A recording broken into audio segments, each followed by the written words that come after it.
Rena. Oh Wira, kangen deh. Apa kabar, Wir? Baik, Kak. Wah, udah lama banget nih gak ketemu.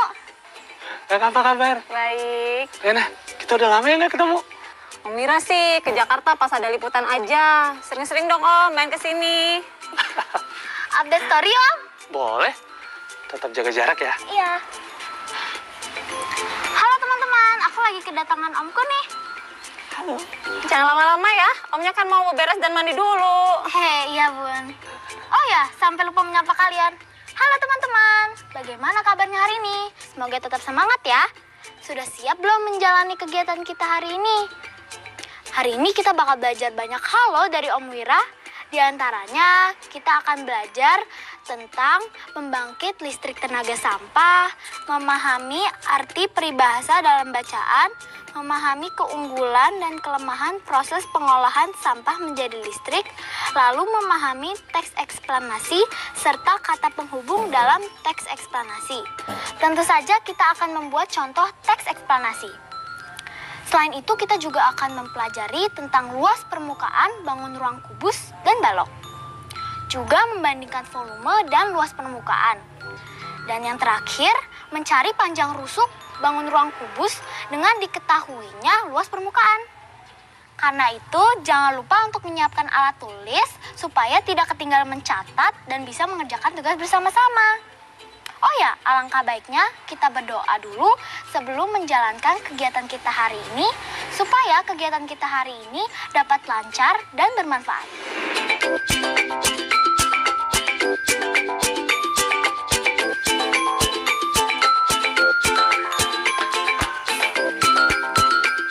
Hai Ren. Om Wira lagi apa? Ini Om Wira lagi ketik artikel berita. Pasti enak ya jadi wartawan. Bisa kemana-mana aja untuk meliput. Ya gitu deh. Om Wira lagi nulis berita apa, Om? Ini Om Wira lagi nulis artikel berita tentang PLTSA, pembangkit listrik tenaga sampah di Surabaya. Oh, begitu. Memang ada ya, Om? Ada. Dan ini itu menjadi sumber energi alternatif baru. Rena udah belajar belum di sekolah? Belum, Om. Rena baru belajar pembangkit listrik yang menggunakan sumber daya alam. Rena boleh baca nggak, Om? Boleh, boleh. Iya. Mengolah sampah menjadi listrik. Kota Surabaya akan segera memiliki unit pembangkit listrik tenaga sampah, PLTSA, yang berlokasi di tempat pembuangan akhir TPA Benowo. Kabarnya ini akan menjadi PLTSA pertama dan terbesar di Indonesia. Rencana pemakaian sampah sebagai sumber energi terbarukan bisa diibaratkan sekali dayung, dua pulau terlampaui. Tidak hanya memperpanjang usia TPA Benowo dan mengurangi volume sampah, Surabaya akan mendapat pasokan listrik tambahan dari sumber energi baru. Cara kerja PLTSA ini adalah mengolah sampah hingga menghasilkan gas metana yang kemudian dibakar. Tujuannya adalah menghasilkan panas yang digunakan untuk menggerakkan turbin uap yang tersambung ke generator sehingga menghasilkan energi listrik. Namun, masih ada satu PR besar bagi pemerintah kota Surabaya, yaitu masalah emisi. Sampah yang masuk ke TPA sangat beragam, mulai dari sampah plastik hingga logam. Ketika dibakar, sampah bisa menghasilkan racun seperti dioksin dan furan yang akan menyebabkan batuk, sesak nafas, bahkan memicu kanker bila dihirup secara terus-menerus oleh manusia. Oh, begitu ya.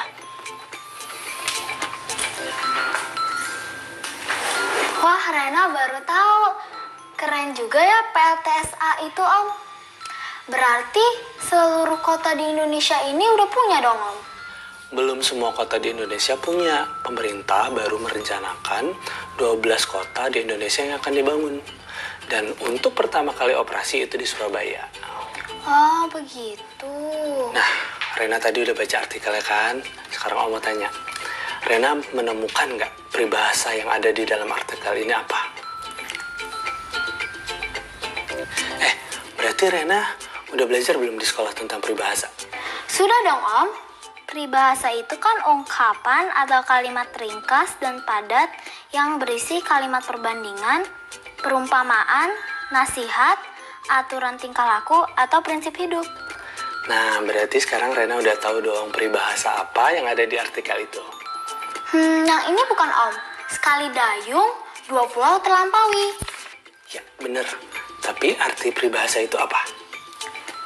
Mendapatkan banyak hasil? Hampir benar. Peribahasa sekali dayung 2 pulau terlampaui itu artinya sekali kita mengerjakan satu pekerjaan itu bisa mendapatkan beberapa hasil sekaligus. Nah, dari artikel tadi, beberapa hasil sekaligus apa yang dicapai dari PLTSA? Coba Rena baca ulang dulu ya, Om. Boleh.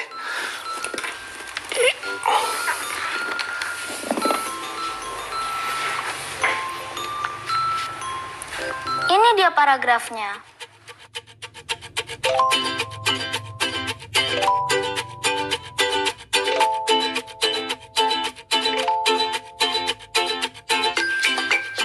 Paragraf terakhir itu arti dari peribahasanya kan, Om?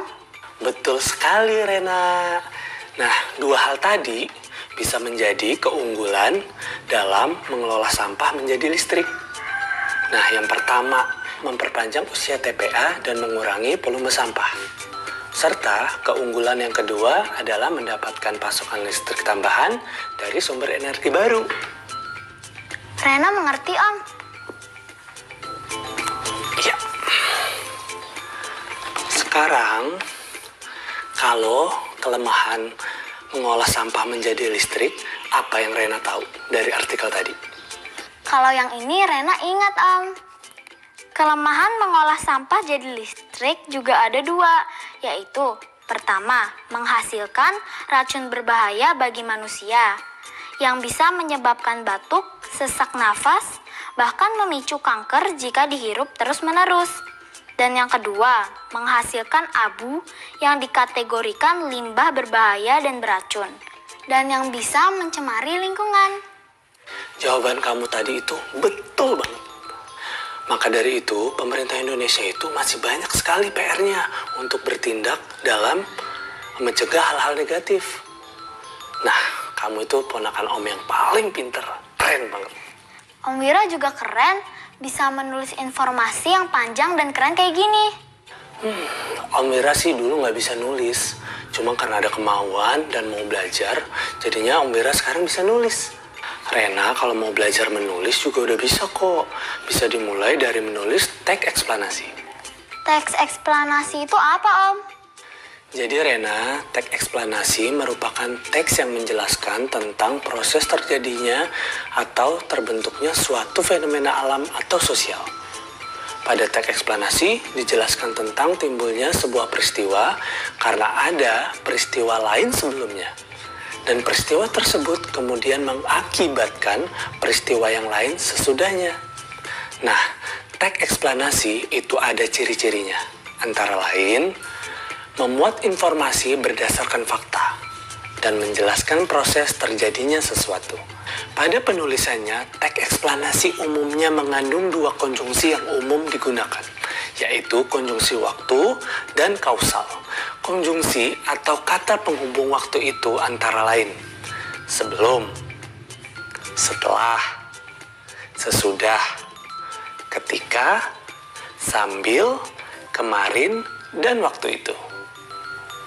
Konjungsi atau kata penghubung kausal antara lain maka, kalau, karena, jika, bila, oleh sebab itu, dan sehingga. Oh begitu. Rena mau dong Om belajar buat contoh teks eksplanasi supaya lebih paham. Boleh banget. Om akan kasih kamu ide untuk buat paragraf teks eksplanasi. Kamu tinggal mengembangkan aja. Nah, teman-teman Rena yang ada di rumah, kalian boleh ikutan bersama ya. Yuk, tuliskan sebuah teks eksplanasi singkat tentang dampak penggunaan plastik sekali pakai terhadap kurangnya tempat di TPA Benowo, Surabaya. Nah, jangan lupa gunakan konjungsi waktu dan kausal yang telah dipelajari tadi ya. Gabungkan kerangka berikut sebagai acuan. Paragraf pertama berisi tentang penjelasan umum tentang kebiasaan memakai kemasan plastik sekali pakai. Paragraf kedua berisi tentang penjelasan akibat dari kebiasaan tersebut. Paragraf ketiga berisi penutup dan kesimpulan dari paragraf 1 dan 2. Teman-teman, kita kerjakan bersama-sama yuk. Kita kembangkan tiap paragrafnya. Di paragraf pertama, aku kembangin kayak gini nih. Tanpa disadari, penggunaan kemasan plastik sekali pakai menjadi kebiasaan yang kita lakukan sehari-hari. Kita menggunakan plastik dalam berbagai kegiatan, seperti berbelanja, memasak, makan camilan, bahkan saat bermain. Wah, menarik sekali ya. Lanjut, paragraf 2-nya gimana? Paragraf keduanya aku kembangin kayak gini nih. Jika semua sampah plastik dari tiap rumah dikumpulkan, pasti jumlahnya banyak sekali. Bila terus dibiarkan, tempat pembuangan sampah akan menjadi penuh seperti contohnya pada TPA Benowo, Surabaya. Bagus. Di sini Rena pakai 2 konjungsi, yaitu jika pada kalimat pertama dan bila pada kalimat kedua. Selanjutnya, paragraf ketiga gimana, Ren? Dan paragraf yang ketiga, yaitu yang berisi penutup dan kesimpulan paragraf sebelumnya, Rena akan tulis seperti ini.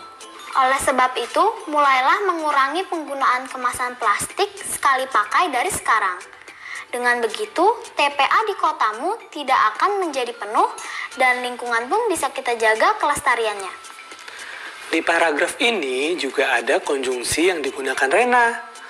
Teman-teman ada yang tahu?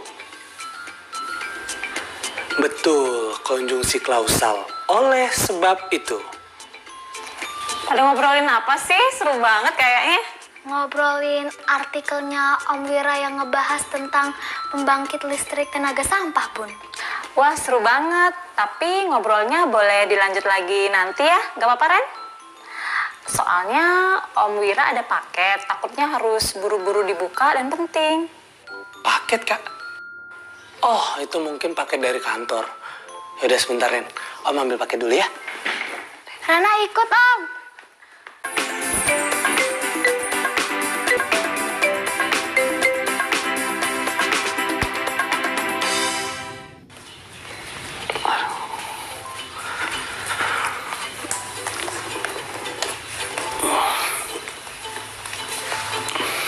Itu beneran paket dari kantor, Om? Iya, beneran, Ren. Kalau isinya udah diambil semua, Rena boleh ambil kardusnya nggak, Om? Boleh dong. Emang kardusnya mau buat apa, Ren? Paling untuk bahan prakarya. Rena kan suka sekali crafting, Wir. Oh gitu, keren dong. Sekarang Om mau tanya dulu. Kedua kardus ini bangun ruang apa coba? Tahu dong, Om. Yang ini kubus. Dan yang ini balok. Sekarang Om mau tanya, Rena udah belajar di sekolah belum? Cara menghitung luas permukaan kedua bangun ruang ini. Kalau volume sih sudah, Om. Tapi kalau luas permukaan belum, Om. Tapi pas belajar kemarin seru banget deh, Om. Masa Rena baru tahu kalau volume kubus lebih besar dari volume balok? Om Wiranya pasti penasaran tuh, Ren. Ayo, coba jelasin lagi. Iya, Bun. Nah, teman-teman di rumah pasti ingat dong pelajaran yang lalu. Terdapat 2 buah kardus dengan bentuk bangun ruang balok dan bangun ruang kubus. Diketahui panjang sisi kubus adalah 20 cm. Sementara untuk balok memiliki panjang 30 cm, lebar 20 cm, dan tinggi 10 cm. Berapakah volume kubus dan balok tersebut? Teman-teman masih ingat kan rumus mencari volume kubus dan balok? Ya, rumus volume kubus adalah sisi dikali sisi dikali sisi. Sedangkan rumus volume balok adalah panjang kali lebar kali tinggi. Tinggal dimasukkan deh angka tadi ke rumus. Maka volume kardus kubus sama dengan 20 kali 20 kali 20 sama dengan 8.000 cm kubik. Dan volume kardus berbentuk balok sama dengan 30 dikali 20 dikali 10 sama dengan 6.000 cm kubik. Dengan begitu, volume kardus yang berbentuk kubus lebih besar dibandingkan dengan volume kardus yang berbentuk balok. Oh begitu. Pinter banget sih keponakan Om ini. Siapa dulu dong, anak bunda? Bisa aja kamu, Ren. Oh ya, tadi kan kamu bilang belum belajar mencari luas permukaan. Kamu mau nggak diajarin sama Om Wira? Mau. Yaudah, sini Om ajarin. Teman-teman di rumah, tolong diperhatikan dan jangan lupa dicatat ya. Untuk menentukan luas permukaan bangun ruang, kita harus menghitung semua luas sisinya. Kemudian kita menjumlahkannya. Untuk mencari permukaan kubus adalah dengan menambahkan luas sisi alas, luas sisi atas, luas sisi depan, luas sisi belakang, serta luas sisi kanan dan kiri. Jika semua luas sudah ditambahkan, maka akan didapat rumus luas permukaan kubus, yaitu 6 kali S kuadrat atau 6 kali S kali S. Sekarang kita coba latihan cara mencari luas permukaan kubus ya. Jika sisi kubus sama seperti soal sebelumnya, yaitu 20 cm, maka berapakah luas permukaannya? Mari masukkan panjang sisi kubus ke dalam rumusnya, yaitu luas permukaan kubus sama dengan 6 kali S kuadrat atau 6 kali S kali S. Sama dengan 6 kali 20 kali 20. Hasilnya sama dengan berapakah teman-teman? Benar, 2400 cm persegi. Oh begitu. Lalu bagaimana dengan luas permukaan balok, Om? Untuk menghitung luas permukaan balok, kita harus mencari luas sisi alas, ditambah luas sisi atas, ditambah luas sisi depan, ditambah luas sisi belakang, dan ditambah luas sisi kanan serta kiri. Maka rumusnya adalah seperti ini.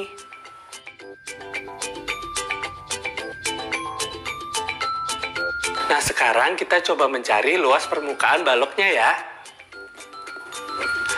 Jika panjang balok adalah 30 cm, lebarnya 20 cm, dan tingginya 10 cm, maka berapakah luas permukaannya?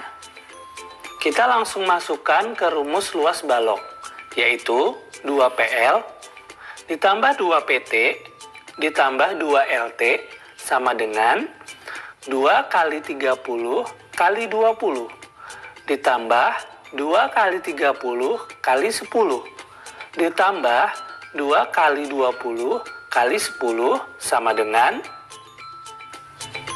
2200 cm persegi.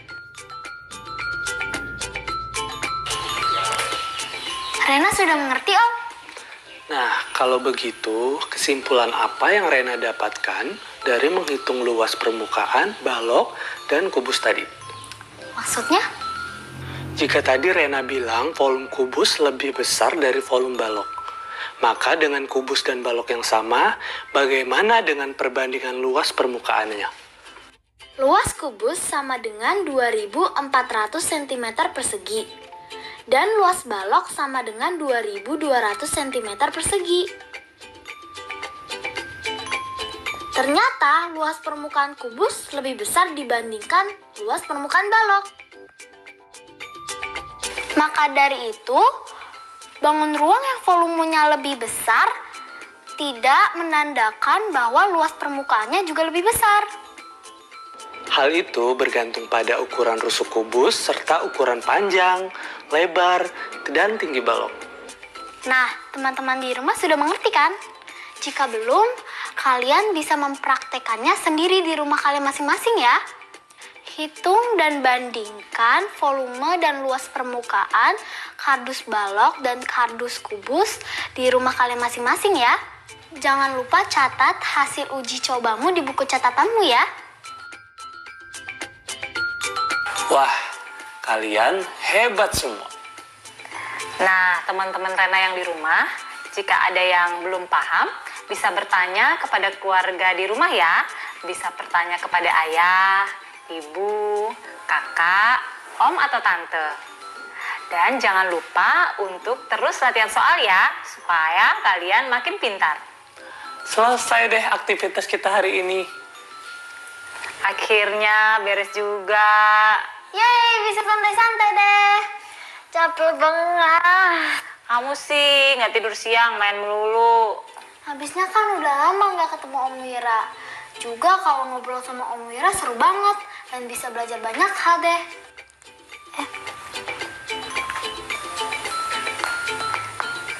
Siapa, Ren? Dari Zaki, Bun. Oh, Zaki.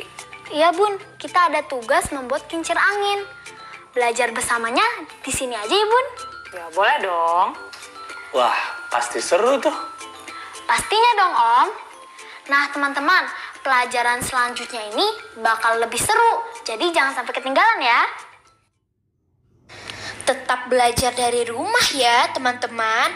Jaga jarak, rajin cuci tangan, dan pakai masker agar kita ikut mencegah penyebaran COVID-19. Sampai jumpa.